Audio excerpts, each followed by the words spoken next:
Joining me right now is Congress of Racial Equality leader Niger Innis. Niger, good to see you. Good morning. Thanks so much for joining us. It's amazing that she basically tells you exactly what she's thinking. She's going to reverse the tax plan in November. I don't think that's what people want. No, and the axe is not going to fall on the tax bill. It will fall on the American people that are enjoying the huge benefit of the tax cut. And it's not just a tax cut. Of course, even corporations are giving bonuses.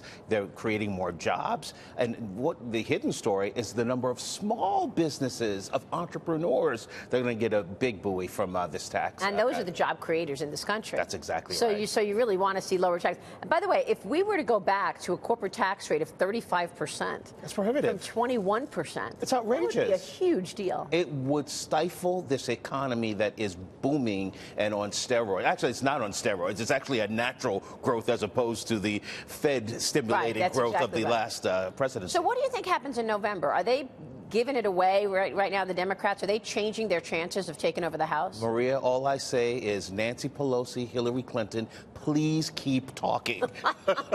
Please, they are the gift that keeps on giving. Yeah. All right. Well, meanwhile, President Trump has reportedly invited controversial NFL free agent Colin Kaepernick, along with 21-time Grammy-winning artist Kanye West, to a summit on race at the White House. Here's what the president had to say about Kanye during a speech in Dallas last Friday.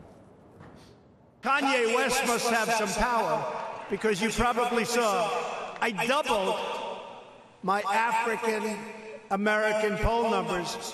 We went from 11 to 22 in 1 week. Thank you, Kanye. Thank you. Well, it is also true, though, that black unemployment is at very low levels right now, Niger. What's your take? Record low unemployment. The lowest it's been in recorded history. Wow. It's extraordinary. Do you attribute some of that to Trump's policies?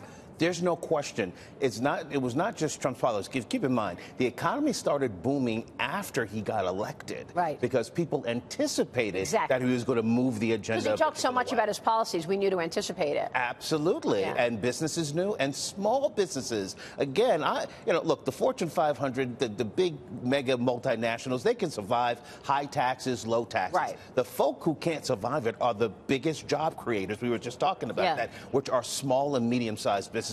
Many of them that are run by blacks, Hispanics. Hispanic women are the largest number of, biggest growing number of small businesses in the country. Is that right? I didn't realize that. Oh, that's terrific. President Trump's reported invitation to Colin Kaepernick may come as a surprise, given his harsh criticism of the NFL. Remember all of that. Listen to this.